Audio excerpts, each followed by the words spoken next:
Le 18 août 2002. Le 12 septembre 2011. Le 29 août. Le 1er décembre. Le 15 juin 1991. J'ai vécu la nuit. La plus terrifiante. La plus terrifiante. J'ai vécu la nuit La plus terrifiante de ma vie. Je me suis fait attaquer par la créature la plus puissante et la plus terrifiante qu'on puisse imaginer. Il y avait une présence chez moi. Je n'ai jamais eu aussi peur.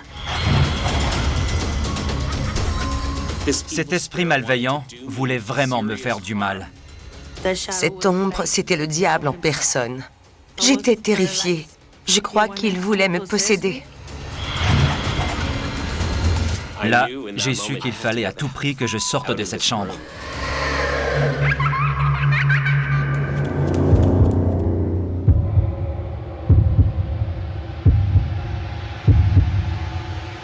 Je m'appelle Gloria et le 9 octobre 2007, j'ai vécu la nuit la plus terrifiante de ma vie.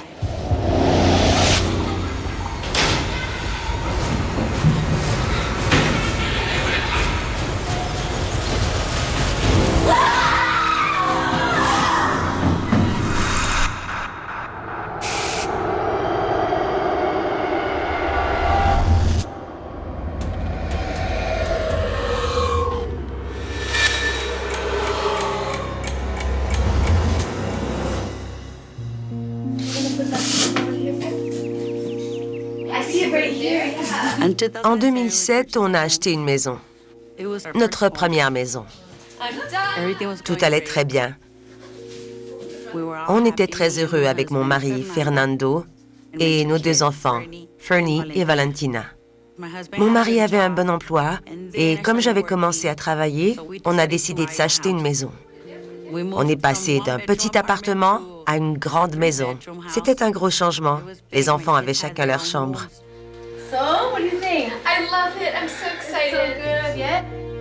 Ma fille était aux anges. Mon fils avait 4 ans et demi. Il était content d'avoir sa petite chambre à lui. Ce jour-là, on avait déballé nos affaires et on profitait de ce bon moment tous ensemble.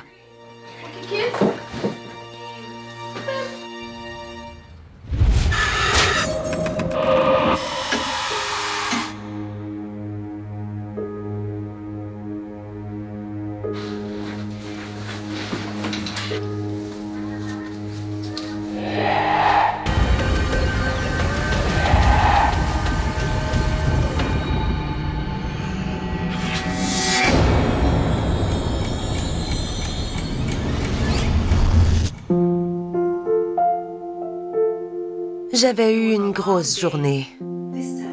J'ai accompagné ma fille dans sa chambre pour l'aborder. Nous avons prié.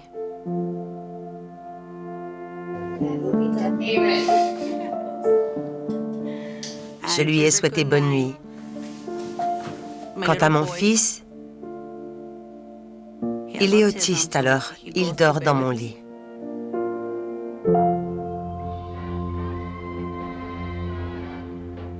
Après avoir couché les enfants, je suis allée me détendre un peu devant la télévision. Mon mari et moi, on a regardé un film, une comédie. C'est là que j'ai commencé à sentir quelque chose dans l'atmosphère, quelque chose d'étrange.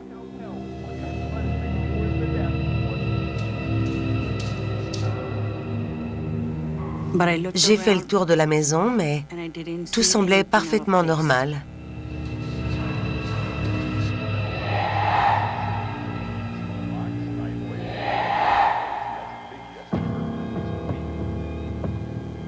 En revenant dans le salon, j'ai commencé à avoir froid. Du coin de l'œil, j'ai aperçu une ombre, une silhouette noire. Elle a disparu aussi vite qu'elle était apparue. J'ai essayé de l'ignorer. J'étais fatiguée, je me suis donc dit que mon imagination me jouait des tours.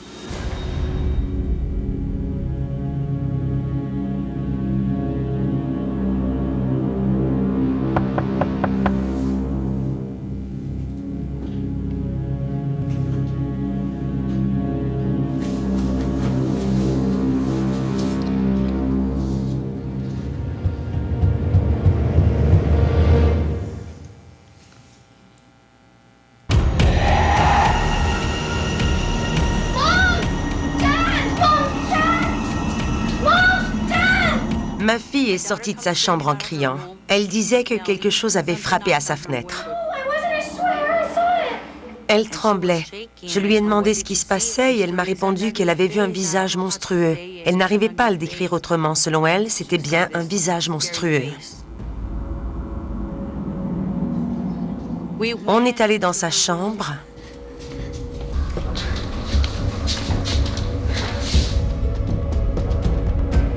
Fernando, o que fazer? Do you see anything? But I swear I saw it. It's okay. See, nothing is there. Nobody's there. I don't see anything either. There's nothing here. Okay, baby, I don't see anything. On a regardé par la fenêtre. Il n'y avait rien. I'll go check outside. Mon mari est sorti faire le tour de la maison pour voir s'il y avait quelqu'un, mais il n'a rien vu.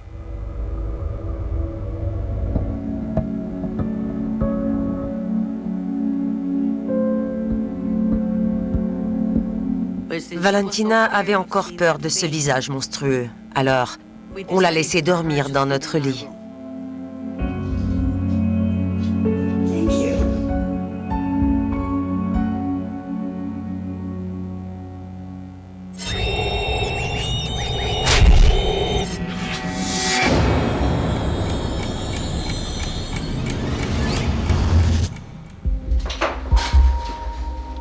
Fernando travaille de nuit, alors il est parti.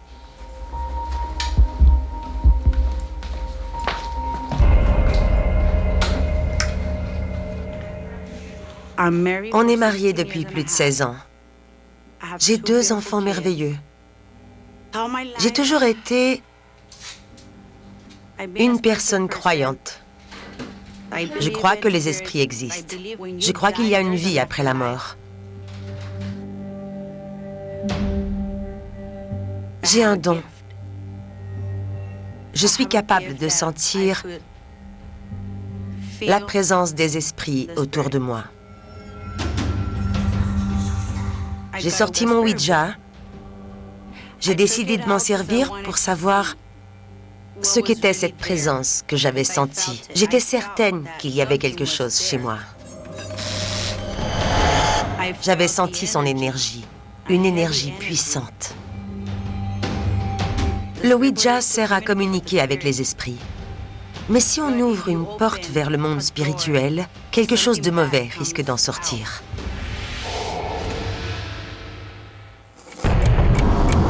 J'ai senti la présence d'un esprit dans la maison.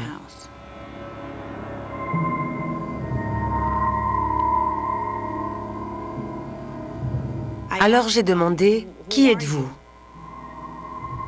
Pas de réponse. Ensuite, j'ai demandé comment il s'appelait. Pas de réponse. Après ça, je me suis énervée. J'ai dit, « Je sais que vous êtes là. Montrez-vous. »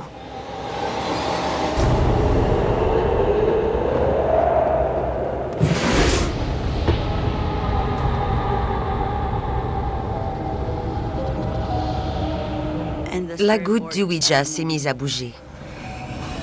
Vers les lettres A, V, E, N, I, R. Avenir. Puis elle s'est remise en mouvement pour épeler le mot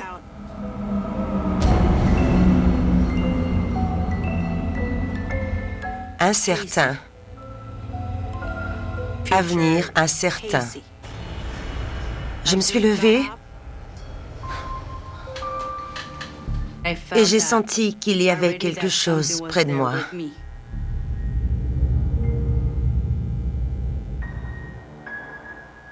J'ai rangé la planche.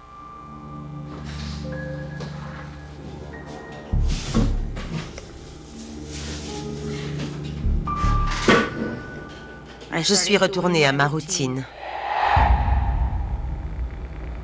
Puis j'ai de nouveau senti cette présence étouffante dans la pièce. Et j'ai entendu des pas qui approchaient, des pas lourds, qui avançaient lentement.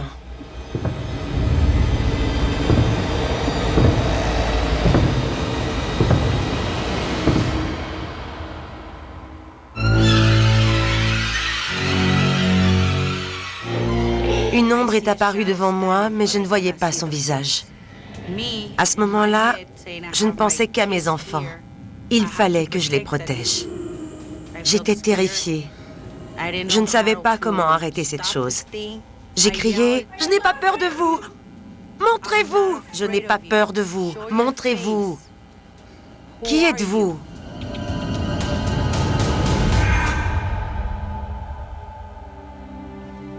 Et l'ombre a disparu.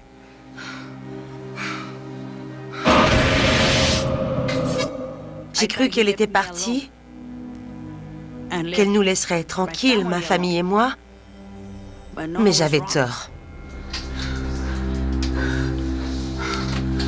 Je suis allée dans la salle de bain pour me passer de l'eau sur le visage. Et j'ai levé la tête.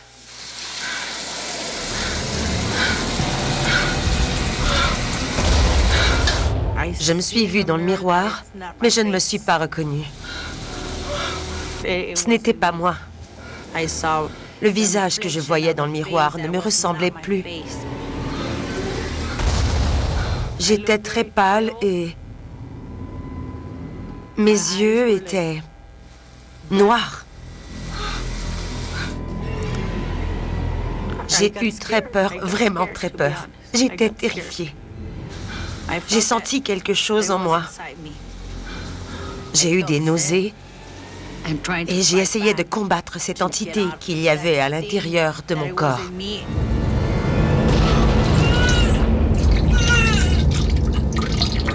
Je me suis mise à vomir. C'est une substance noire qui est sortie de moi.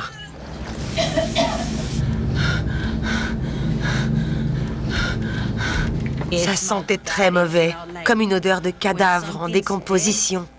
Ce genre d'odeur.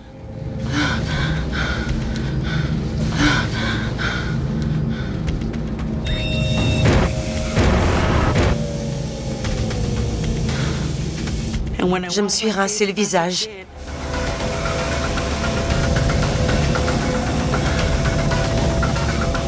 Et j'ai regardé mon reflet. Je me suis observée.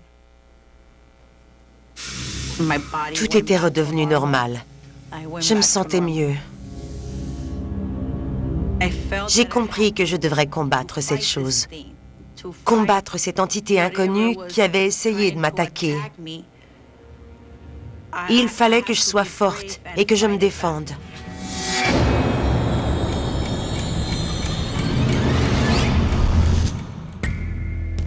Je me battais contre quelque chose de plus puissant que moi.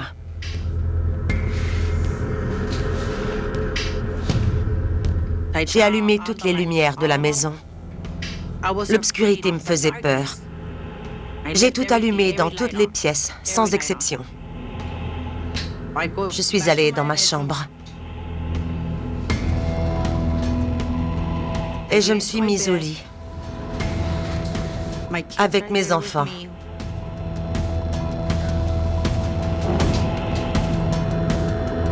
Ils dormaient, inconscients du drame qui se jouait dans la maison.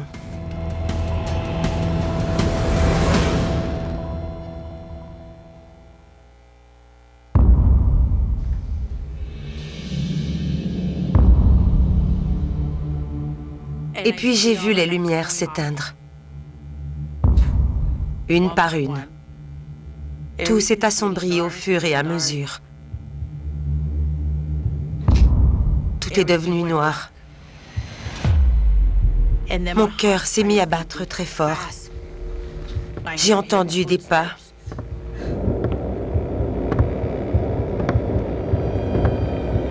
L'ombre revenait à la charge, sauf qu'elle semblait plus agressive.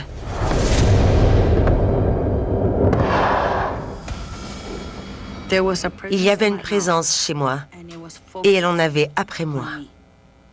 Je n'ai jamais eu aussi peur. J'ai ouvert les yeux.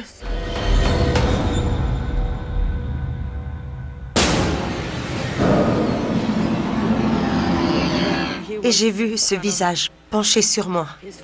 Un visage noir comme du charbon.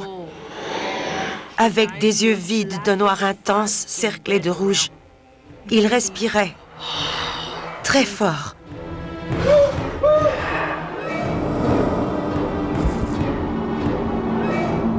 J'étais paralysée.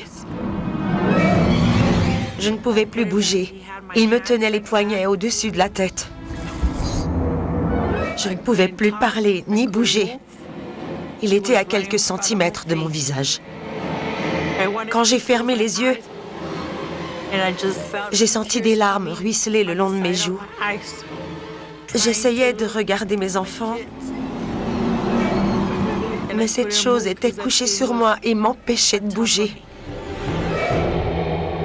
Cette ombre, c'était le diable en personne.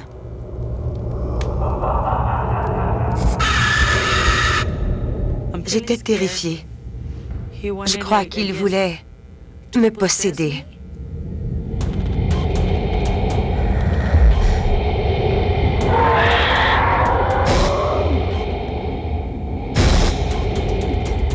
J'ai prié dans ma tête. Notre Père qui est aux cieux, que ton nom soit sanctifié. Je vous salue Marie, pleine de grâce. Je les ai récités 3 ou 4 fois. Notre Père, je vous salue Marie. Je répétais Amen, Amen, Amen, Amen. Et la 7e fois où j'ai dit Amen,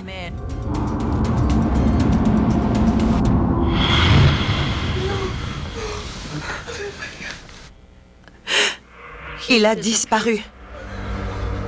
Et j'ai recommencé à respirer.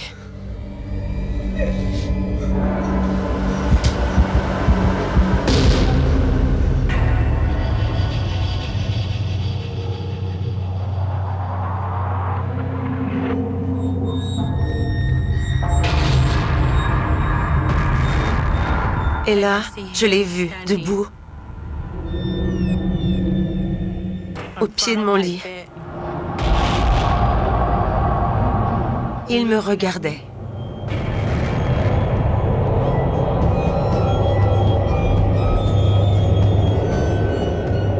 J'étais toujours terrifiée. Il s'est retourné.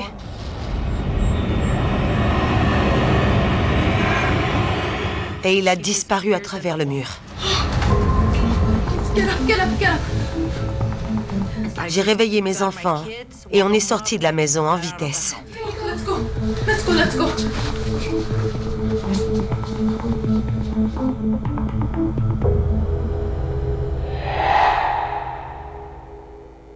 Voilà, ça a été la nuit la plus terrifiante de ma vie.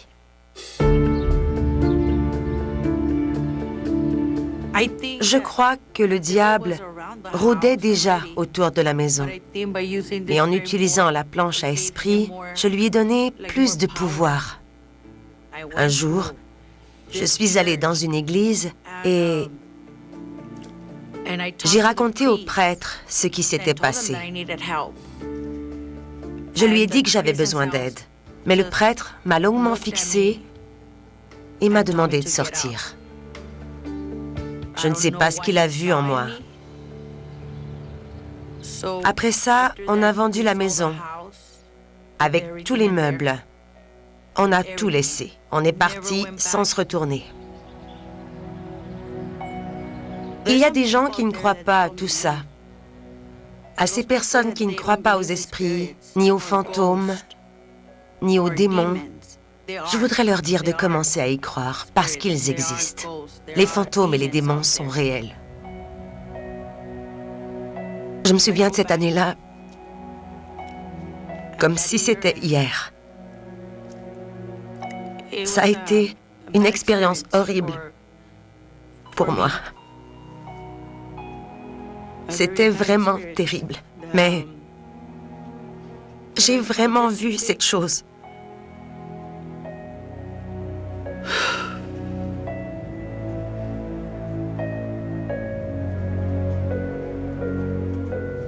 et je ne pourrai jamais l'oublier.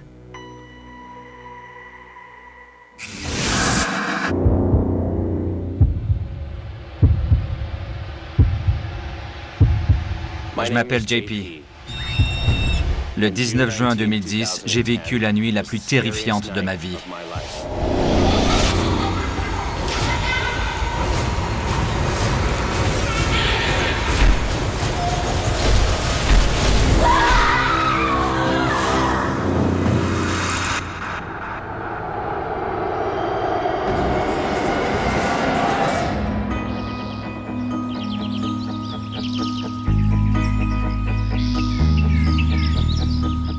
Avec mon conjoint David, on avait décidé d'emménager ensemble.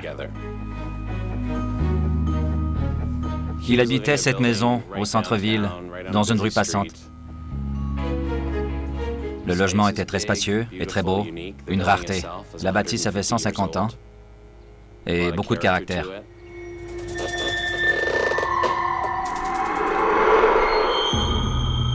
Elle avait plusieurs fois changé d'affectation. À l'origine, c'était un hôtel. Puis, c'est tour à tour devenu un cabinet médical, un salon de tatouage et même un asile de nuit où les gens allaient et venaient. C'était un très vieux bâtiment, avec des fondations extrêmement solides, compte tenu de son ancienneté. Il avait conservé une certaine grandeur, encore perceptible à notre époque.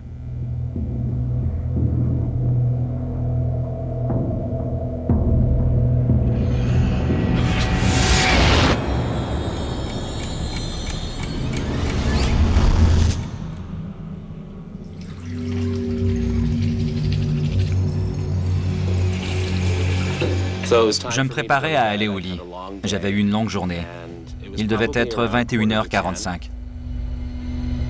David et moi, on a des horaires de travail aux antipodes. Je suis enseignant et lui, il est photographe. Alors, je monte souvent me coucher tôt pendant que lui, il continue à travailler dans son studio.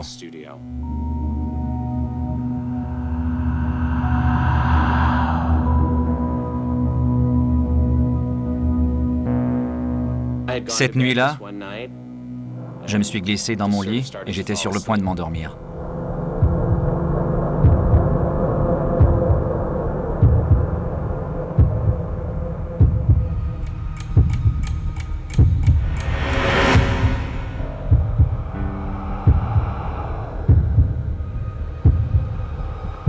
Je sombrais lentement dans le sommeil quand tout à coup, j'ai senti quelque chose.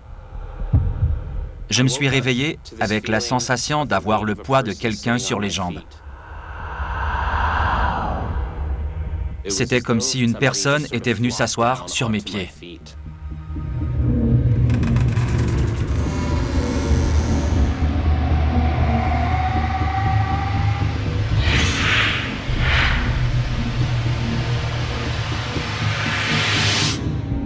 Je sentais tout le poids de cette personne sur moi. Je ne pouvais plus bouger les jambes.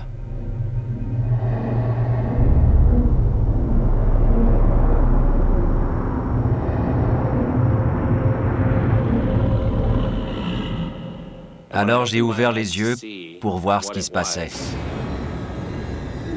J'ai vu une silhouette luminescente, translucide.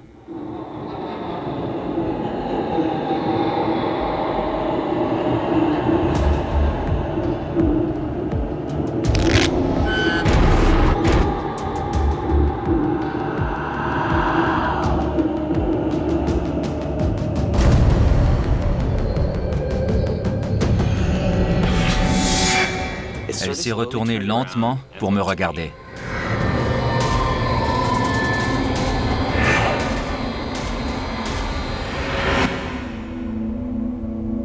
Elle portait un petit chapeau, une paire de lunettes à monture d'écaille et un col de fourrure.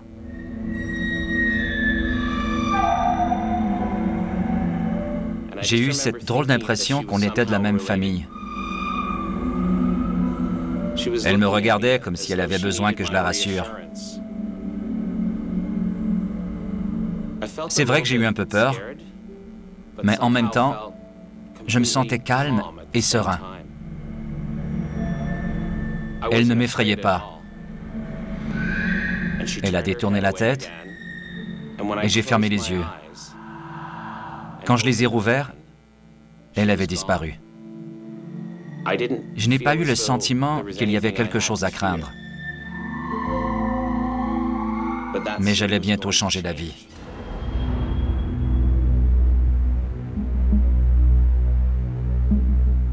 Je me suis endormi.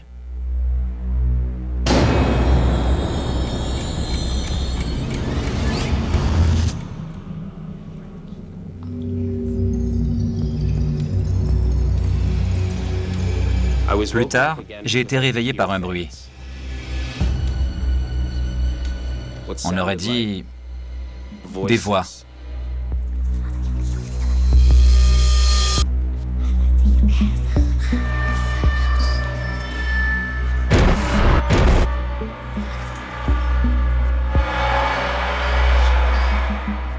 J'ai lentement ouvert les yeux.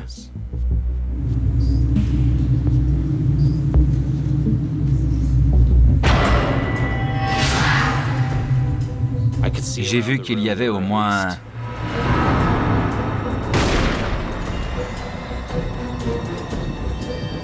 une dizaine de personnes assemblées autour du lit.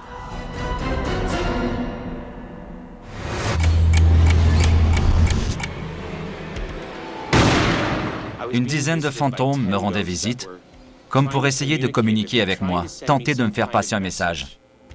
Ils étaient tous luminescents, comme la première apparition.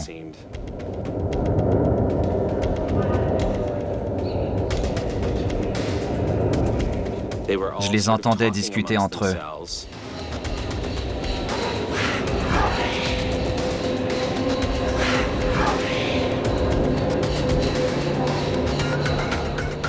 Je ne pouvais pas discerner clairement ce qu'ils disaient.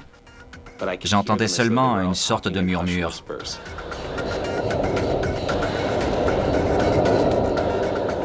Mais j'étais presque certain que ces murmures s'adressaient à moi. Il y avait des hommes et des femmes. Certains étaient jeunes, d'autres plus âgés. Tous les fantômes présents dans la chambre étaient habillés de façon très différente. Il y en avait qui portaient des manteaux. Les vêtements étaient anciens. Ils ne portaient rien de moderne. Certaines tenues étaient typiques des années 20, d'autres rappelaient les années 50. C'était un véritable mélange hétéroclite de gens de différentes générations qui s'étaient tous retrouvés par hasard dans ma chambre ce soir-là.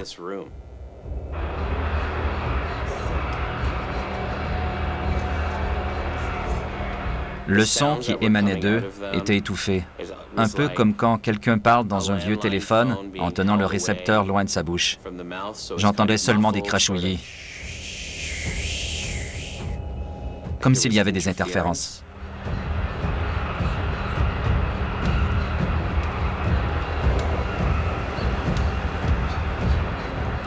Je reconnaissais des mots, des « je », des « le », des « nous ».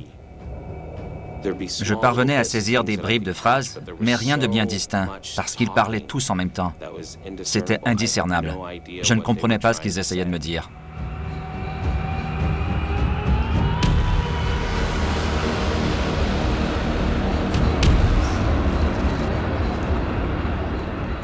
J'étais complètement abasourdi.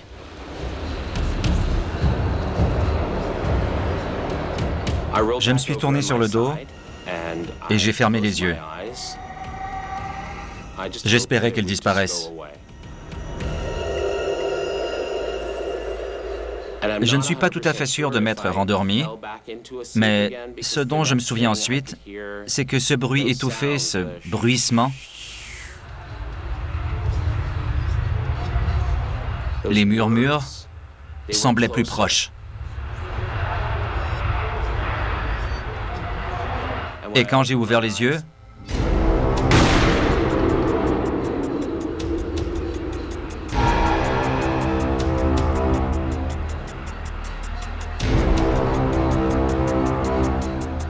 autour de moi, c'était comme en plein jour. On était au milieu de la nuit et pourtant, la lumière était très vive.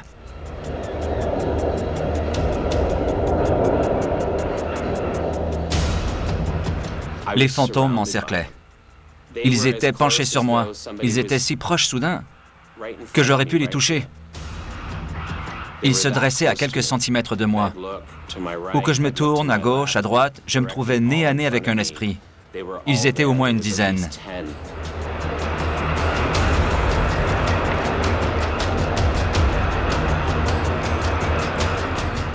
On lisait l'urgence sur leur visage. Ils étaient anxieux de me communiquer leur message. Ils parlaient les uns par-dessus les autres pour se faire entendre.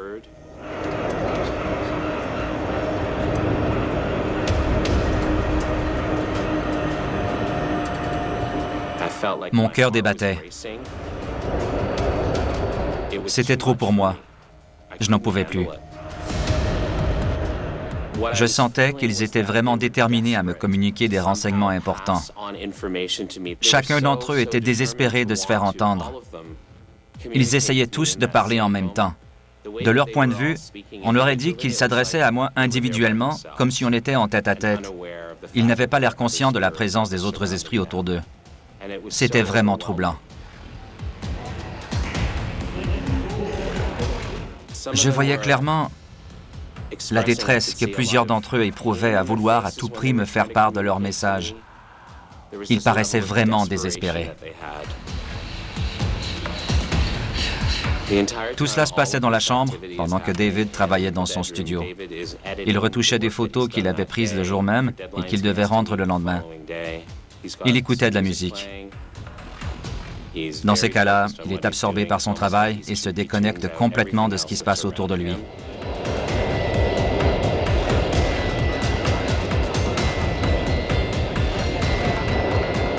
Je commençais sérieusement à devenir claustrophobe. J'étais encerclé. Je me suis rendu compte que je ne pouvais plus bouger. Ça commençait à me faire vraiment peur. Ça devenait terrifiant. Je n'avais encore jamais rien connu d'aussi intense. J'étais terrorisé. Il fallait que ça s'arrête. No, you need to stop. I can't understand you. I can't listen anymore. You have to stop.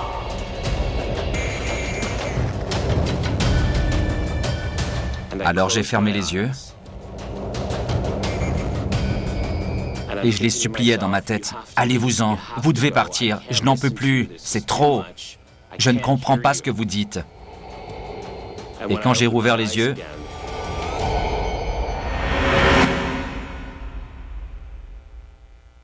ils avaient disparu.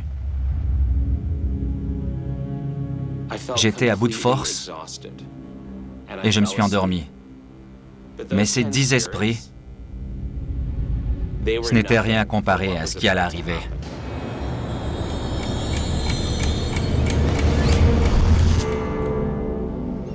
Je ne sais pas combien de temps j'ai dormi, mais tout à coup, j'ai eu la sensation très nette que quelqu'un marchait sur le lit.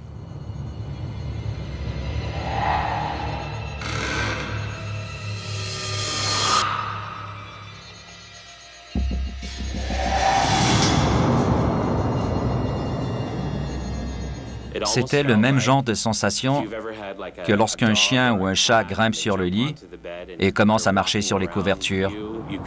On sent le poids de leurs pattes sur le lit. C'était un peu pareil, et c'est ça qui m'a réveillé.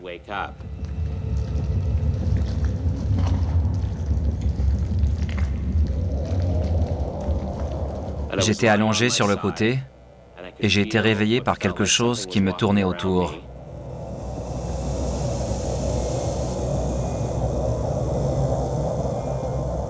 Quand j'ai ouvert les yeux, j'ai ressenti une sorte de moiteur froide, comme si quelque chose s'était glissé entre mes jambes, entre mes genoux et mes chevilles.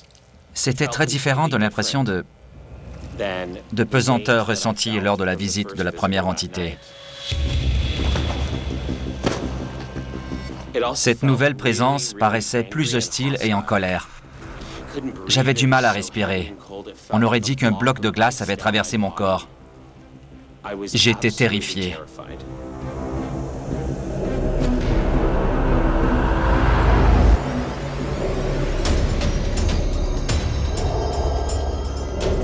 J'ai tourné la tête tout doucement.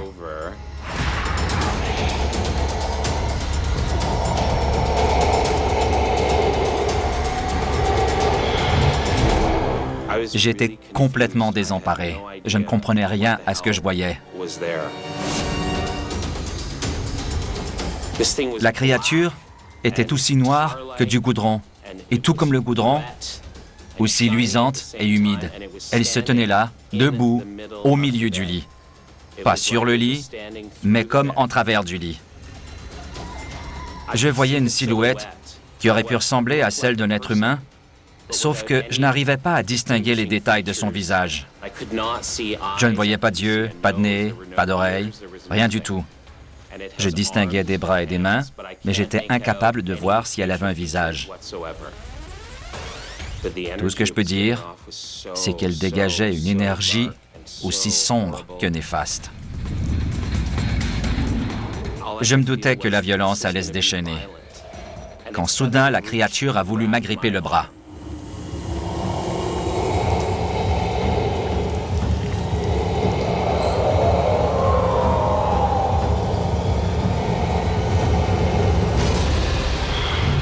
Je me suis fait attaquer par la créature la plus puissante et la plus terrifiante qu'on puisse imaginer. Je ressentais à quel point cet esprit malveillant me voulait du mal. J'étais paralysé par la peur, absolument terrifié. Et je savais que si je ne m'enfuyais pas immédiatement, c'en était fini de moi. Soudainement, elle m'a saisi le bras et j'ai craint pour ma vie.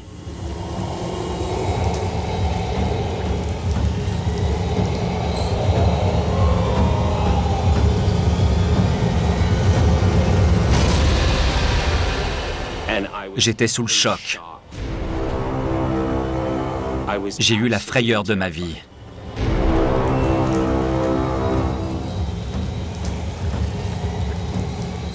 L'entité diabolique m'a agrippé le bras, m'a soulevé du lit et projeté violemment à terre. J'étais mort de peur. C'était d'une violence extrême et j'avais très peur qu'elle se jette à nouveau sur moi.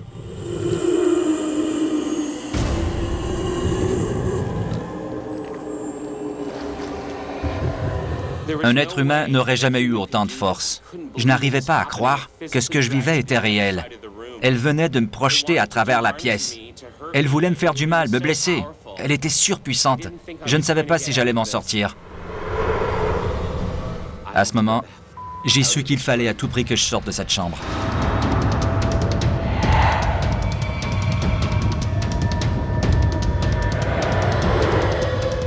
Je savais que tout était réel. Je l'ai senti. Je l'ai vu. J'ai ressenti sa colère envers moi. J'ai senti à quel point elle voulait que je parte de cette maison. J'ai ressenti l'ampleur de sa haine.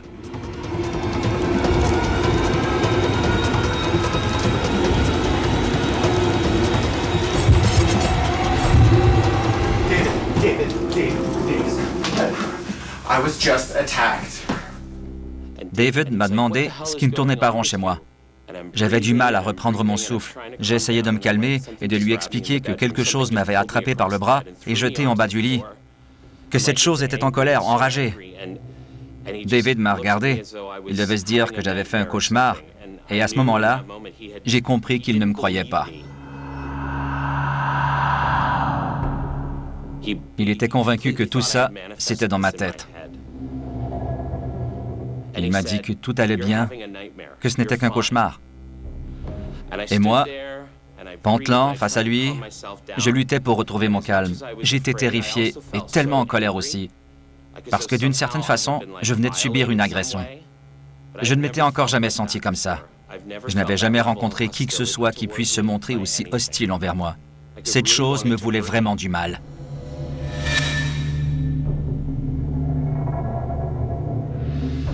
J'étais déterminé à montrer à cette créature qu'elle n'était pas la bienvenue ici, que j'étais chez moi.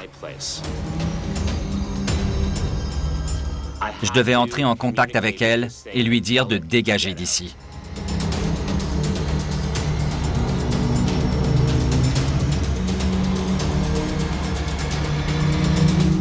Dégage de là, sur le champ. On ne veut pas de toi ici. C'est chez moi. Dégage!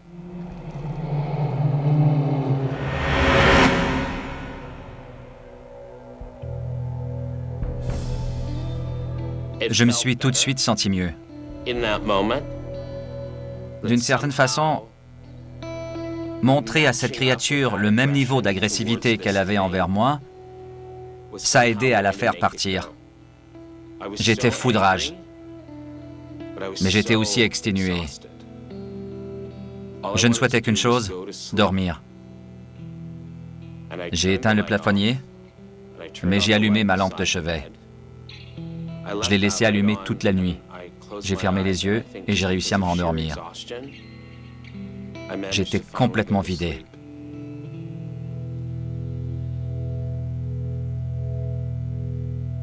Voilà, c'était la nuit la plus terrifiante de ma vie.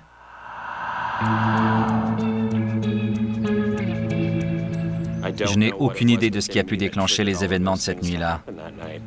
À chaque fois que j'évoque cet épisode cauchemardesque, de nouveaux détails me reviennent en mémoire. Je revis chaque minute de cette agression. Je me souviens clairement à quel point cette créature était malfaisante. Je me demande quelle était la symbolique de cet événement. J'ai raconté à David que j'avais senti un poids sur mes jambes. Et je lui ai décrit la vieille femme que j'avais vue. Il est allé dans le salon et il est revenu avec un portrait de la même femme que j'avais vue assise sur mon lit. C'était sa grand-mère. C'était comme si elle était venue pour s'assurer que tout allait bien.